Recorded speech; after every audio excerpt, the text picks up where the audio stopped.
Good afternoon, everyone, and welcome to this month's installment of Epic Insight.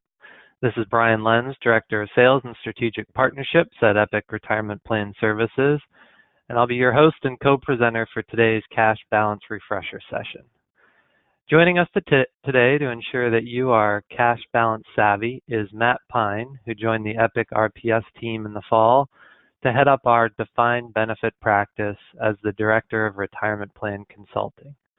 In addition to being an enrolled actuary, Matt is a fellow of the Society of Actuaries and has extensive pension consulting experience.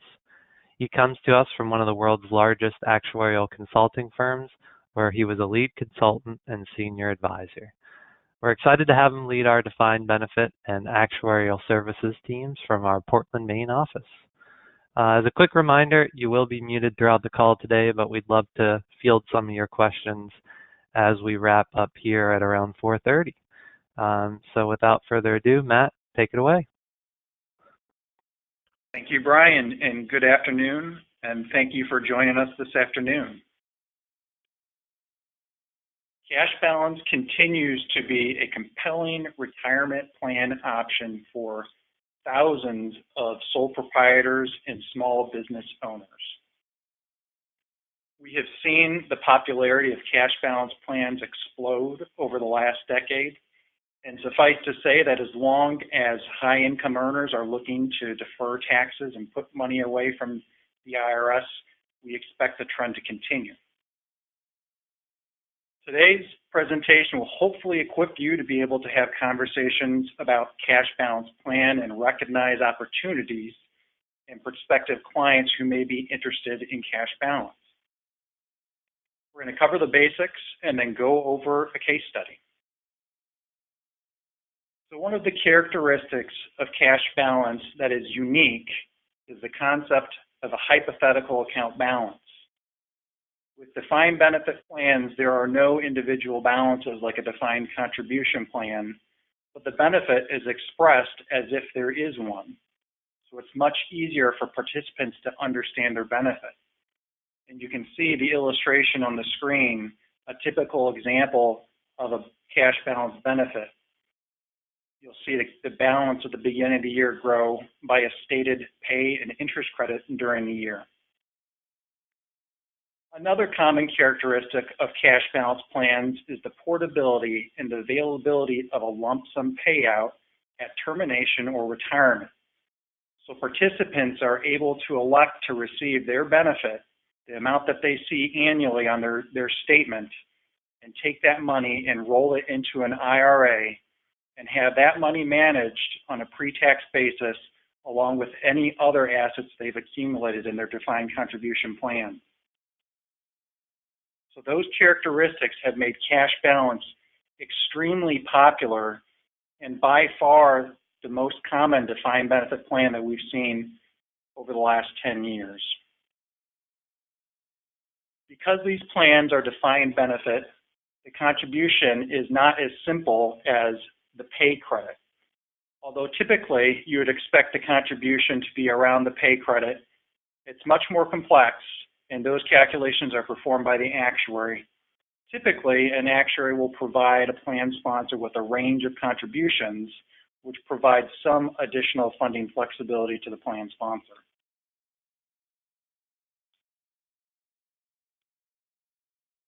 Cash balance are often referred to as a hybrid plan design.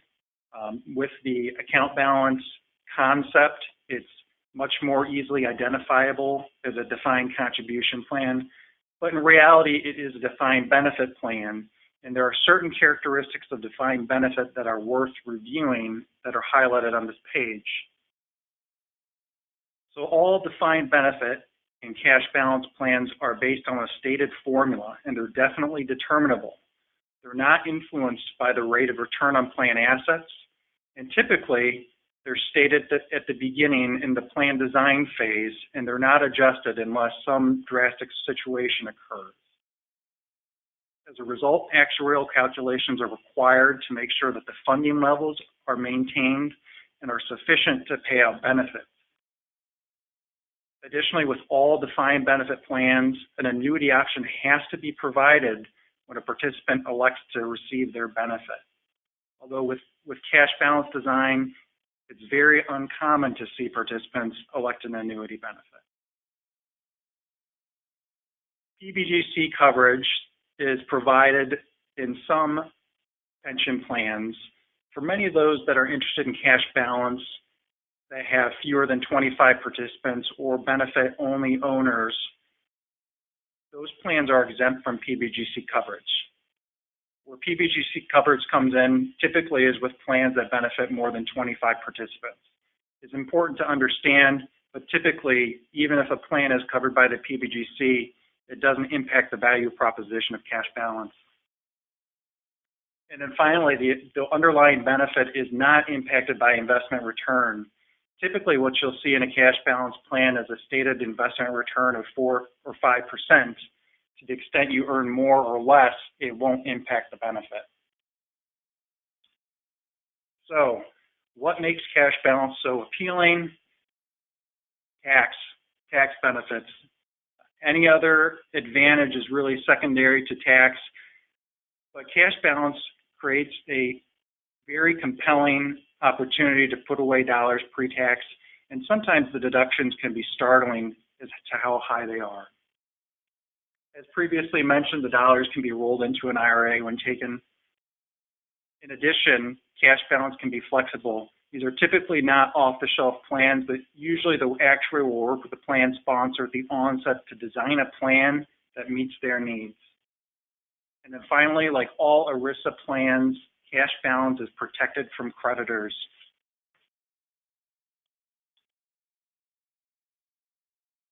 So what do we mean when we say cash balance deductions can be enormous? Well, here's the spectrum of retirement plans and the potential deductions. On the far left, you have personal savings, like a 401k account. In some cases, deductions can be as high as $25,000. If you were to layer in a safe harbor plan design that provided 4%, you might reach $36,000 if you earn $280,000. Some business owners might take advantage of a profit sharing plan and perhaps a cross-tested plan and might be able to deduct an additional $37,000 on top of personal savings. But when you add in cash balance, it really blows the roof off, and you can see deductions reaching towards $300,000. So why is that? Well, defined benefit limitations are different than defined contribution. Defined contribution deductions are based upon the amount that's contributed each year, while defined benefit plan limitations are based on the amount of income you can receive in retirement. In short, what you can do is you can shorten the time frame of the pension plan and max out your benefit. In other words, the closer you are to retirement, the more you can put in because the limit is based upon the amount you take out in retirement. Traditionally, we have seen cash balance be very popular in the 50 to 60 year age group because of the incredibly high deductions. But plans, we see a lot of plans take advantage of cash balance where the owners may be in their 40s, in which case you can still receive a deduction in 6 figures.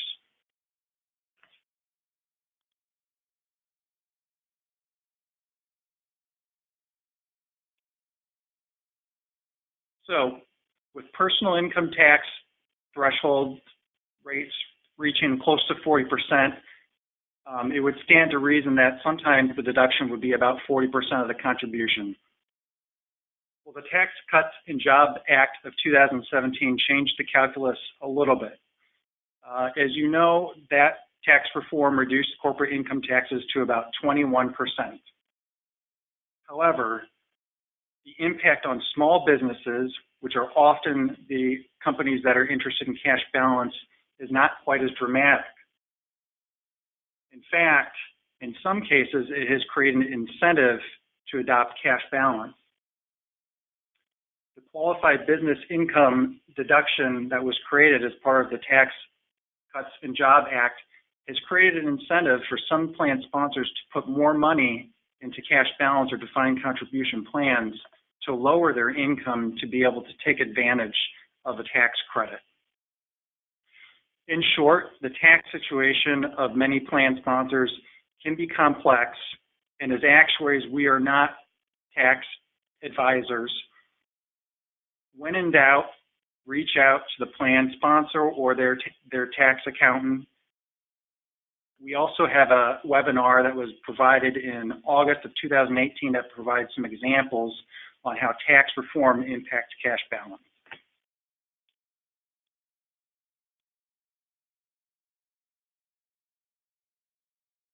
Okay, moving on to a case study. So some of the organizations that are typically very interested in cash balance are medical or law groups. And this is really designed, this illustration here is designed to give you an example of a typical plan design that we worked through with a small medical group. So XYZ Medical Group is an organization with about 50 employees and 5 equal owners. They have an existing 401k plan with a matching contribution and a profit sharing feature, but they wanted to increase owner deductions. In addition, the distribution of owner ages was very wide.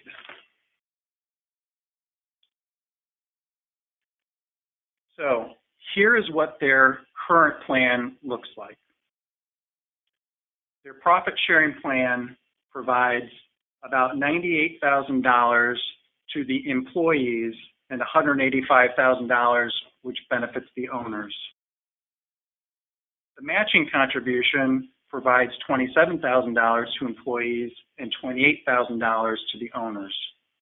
In total, between the profit sharing and the match components, about 63% of the dollars go to the owners, with the remaining going to the employees. And here we've added employee deferral, which represents the owner's own personal deferrals into the 401k.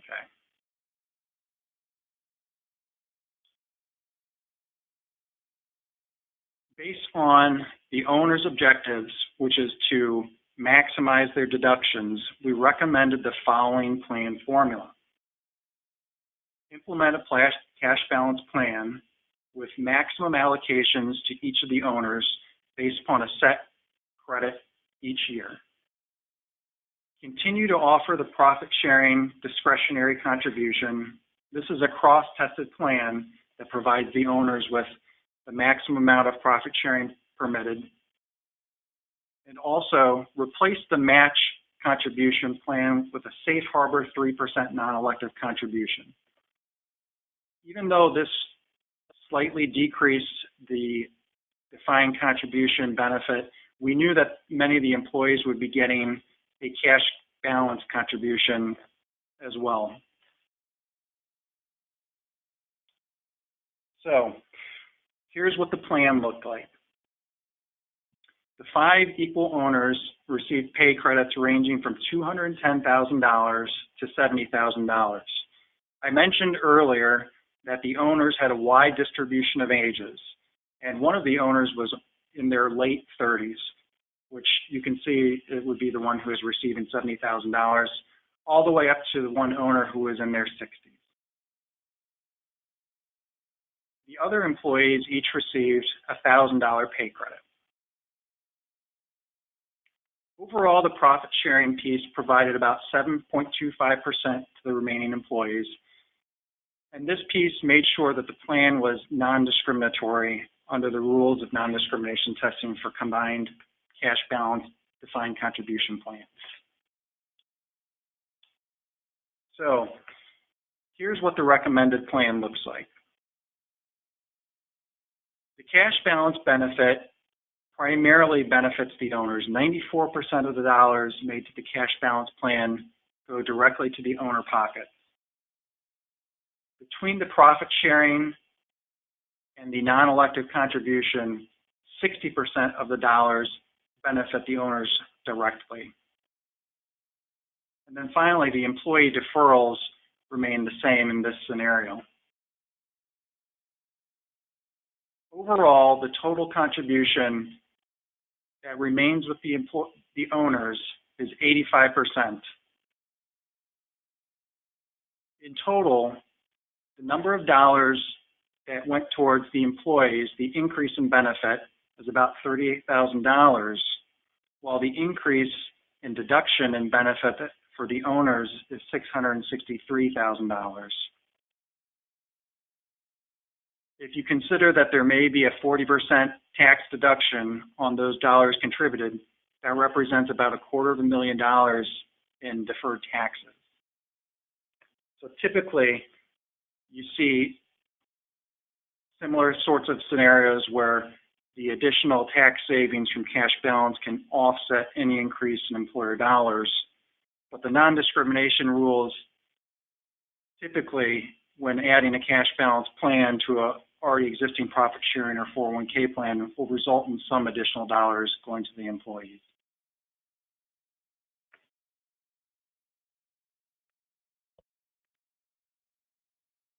So this illustration represents how simple it can be to sometimes add a cash balance and the compelling results through the increased deductions and tax savings.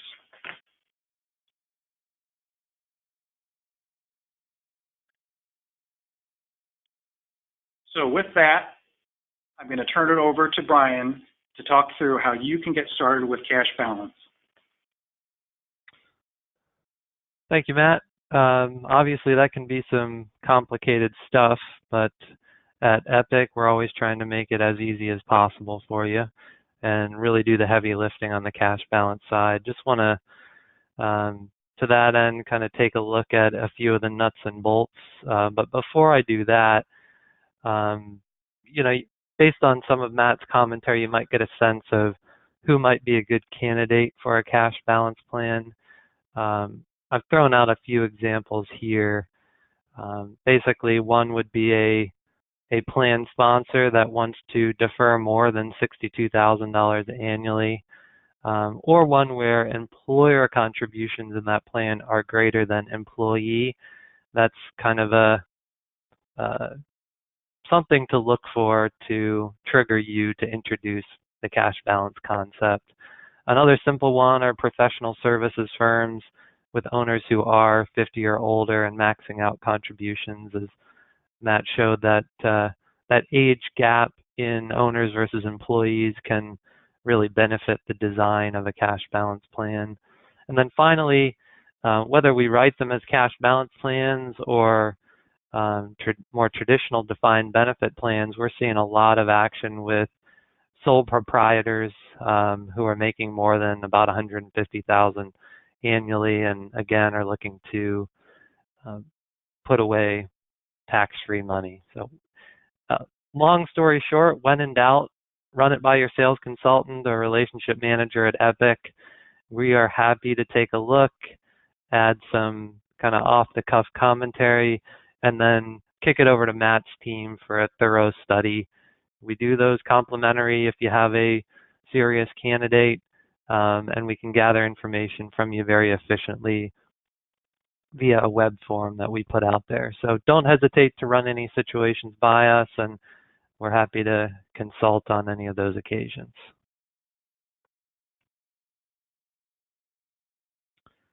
On the investment side of the house, it's a pretty simple story in that you're really able to do what you want with that cash balance plan. It's a pooled asset base that you're able to manage in a brokerage account or out at your custodian of choice. We don't need any sort of integrations like we would on a daily record kept 401k plan where there's a lot of processing and trading going on a daily basis. Typically these are going to be contributed to or funded once a year, and you manage them throughout the year, hitting a target that's going to be established by our actuaries. Typically that's, for example, a 4% crediting rate that you'll want to manage to without overshooting it too much. if you do that, then the contributions that the business owner or key individuals were hoping to make may not be able to occur. And if you undershoot it, then the company is putting in more money than they expected to. So you want to get as close to that 4% crediting rate as possible. If that's something that you don't feel you're equipped to do in your shop, we can partner you with an investment manager to take care of that piece. So you really become the front line relationship with the client and reviewing that investment manager who is actually managing that pool of assets as a 338 fiduciary.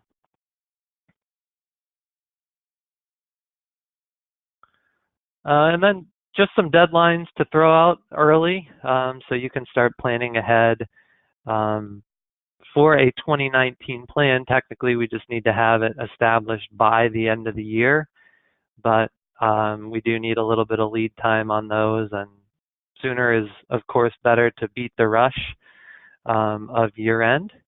And then there are some implications of other plan types that you may want to consider as well. We will be sending out notices related to this later in the year, but if the employer currently offers a simple, they're going to need to notify participants by the beginning of November.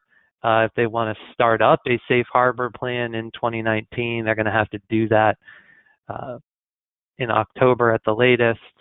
And then to add safe harbor provisions for 2020, we'd have to get those notices out in December. So not dates you need to memorize now, just planting the seed, and we will continue to remind you of those dates throughout the year.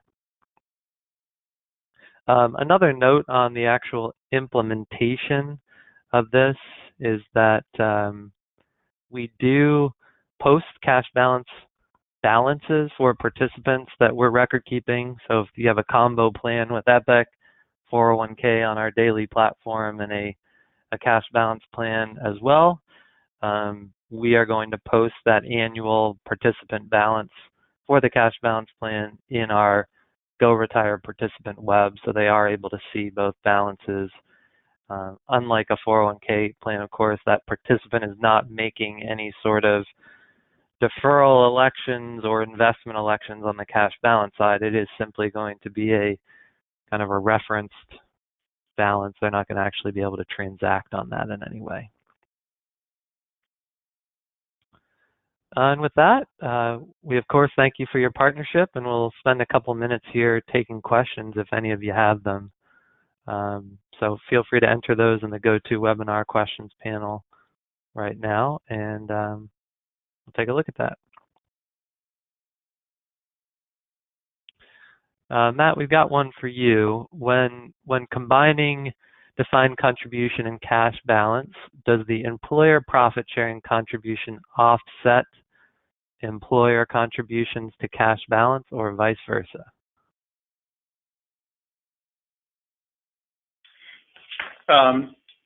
The contribution to cash balance is typically unrelated to the profit sharing component. So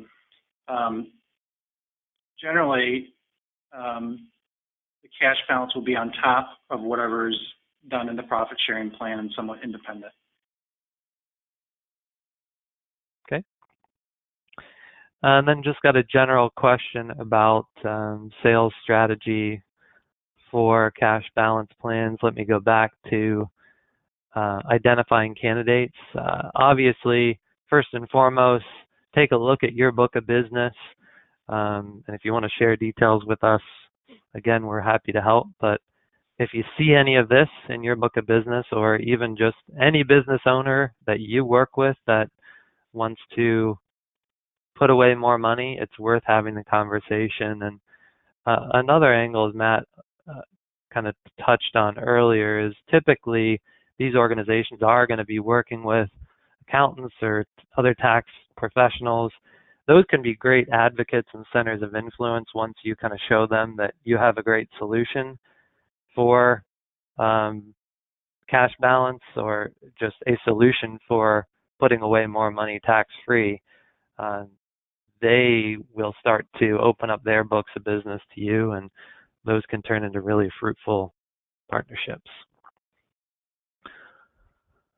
A couple more are rolling in here. Matt, let me throw a few at you here.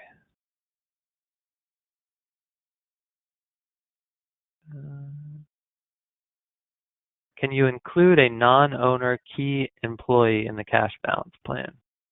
There's a softball for you. Yes, you can.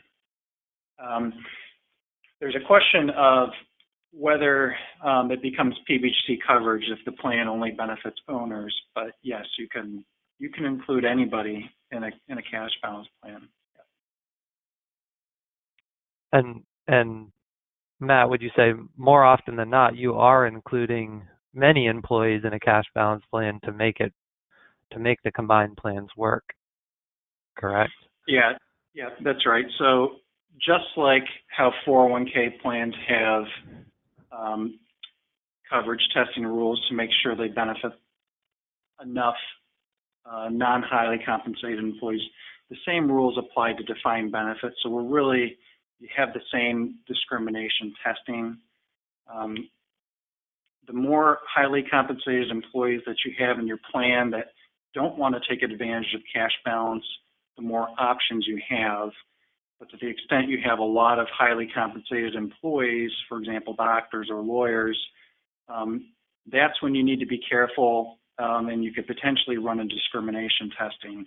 So typically what you do is you open it up to all of the non-highly compensated employees, and then make sure that they're getting the benefit necessary through the cash balance plan and the profit sharing plan to pass discrimination testing. All right, thanks, Matt. In the case study that you threw out there, with an equal ownership practice, is there an issue if you see large differences with annual contributions? Yeah, that's a very good question. So the question is about the different crediting rates for each of the different owners, with one of them receiving $210,000 a year, and say at the other end of the spectrum, one of the owners receiving $70,000.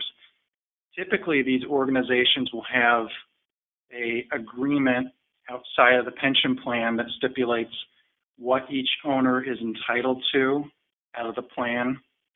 In other words, there'll be some phantom accounting going on in the background. Let's say owner one is receiving $210,000, then there's going to be accounting for how much he actually put into the plan each year, and then at the end of the day, when benefits are paid out, what he receives will have to tie into that accounting. So in other words, it's common for any type of partnership where there's multiple owners to track how much dollars they put in to make sure that one owner isn't getting a much larger benefit than the other owners when they all contributed the same amount. Okay, thanks, Matt. Another question related to rollovers and distributions from a cash balance plan. Can you just quickly comment on when folks are able to do that and into what types of accounts those typically would occur?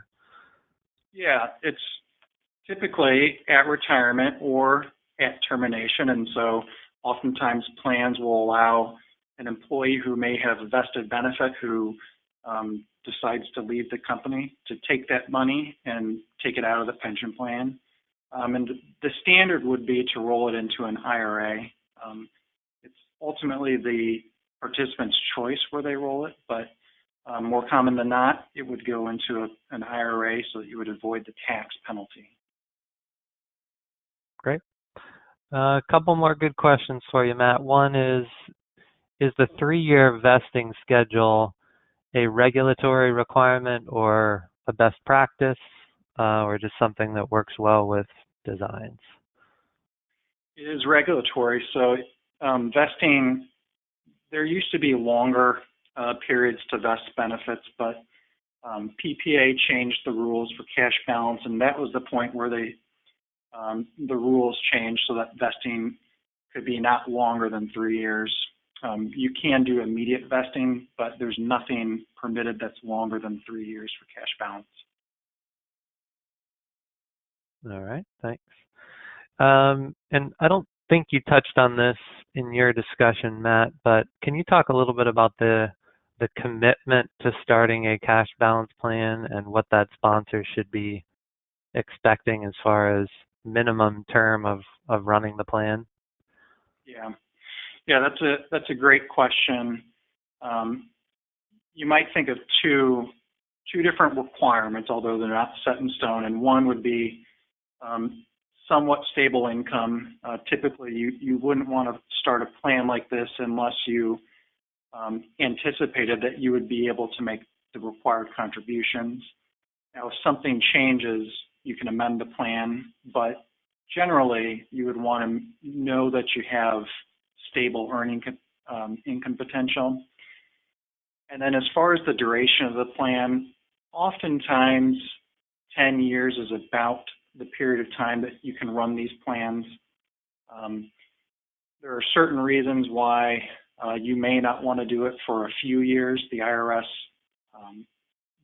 basically says that these plans should be more or less permanent, and I think 5 years is often considered the cutoff for the shortest time period. But then many plan sponsors want to maximize their benefit, and we can usually do that over a period of 10 years. So that's typically the time frame that you would want to commit to this plan. All right, thanks, Matt. I think we both mentioned professional services firms as good candidates, and obviously the example that you showed reflected one of those. Is there a reason that we would suggest that professional services firms are good cash balance candidates versus other types of businesses? Yeah, professional services are, well, the reason we mention them is they're exempt from PBGC coverage, but I think oftentimes you'll find they may have high income earners on staff. So typically the industries you find are doctors, law firms, financial advisors, sometimes real estate agents. And so, but the reference to the professional services employer was mainly an exemption that the PBGC has from paying PBGC premiums for those type of organizations. Okay. And lastly, can a cash balance plan become overfunded, Matt? Can, and you run into some problems if you do that. And this is one reason why you would want to try to target a rate of return that may be in line with your interest crediting rate. But if you do run into the problem where you're earning too much money in your pension plan, you could run into an issue where you have to pay excise tax on the surplus. The other problem would be if you exceed the maximum limit in a pension plan, which is in some cases as high as $2.9 million. But typically overfunding occurs when you put in too much contributions and then you earn too much on your assets, and then when you terminate the plan, there's an excise tax.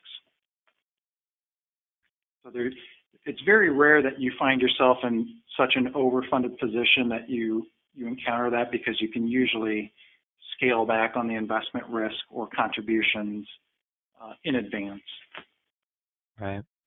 And that, yeah, it's just another example of why you're not on the investment side. You're not typically looking to hit home runs with this thing and earn 15% annually. They are kind of sleepy in that 4 to 5% range. I think most of the stuff we're designing, Matt, seems to be at the 4% crediting rate, but you can chime in on that. Yeah, typically we like to target around 4%, and not shoot for the moon. And related, I guess we're throwing around those terms. A question just came in on that. Can you explain the relationship between that rate of return of the investments and the crediting rate, how you're kind of locked into the crediting rate over a period of years and the investments play a part in that?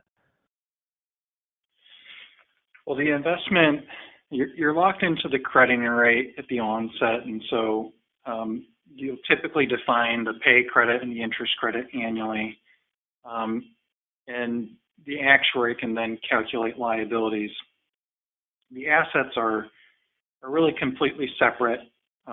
There's a funding policy which the actuary provides a recommendation, and you can compare how the assets compare to the liabilities, and whether it's 100% funded or not. The investment policy is typically completely separate, but oftentimes it will be designed with the idea and the knowledge that these liabilities are going to grow at about 4%. And so while there's no real interaction between the interest crediting rate and the return on investments, it's more of a strategy to properly align the assets with the liabilities.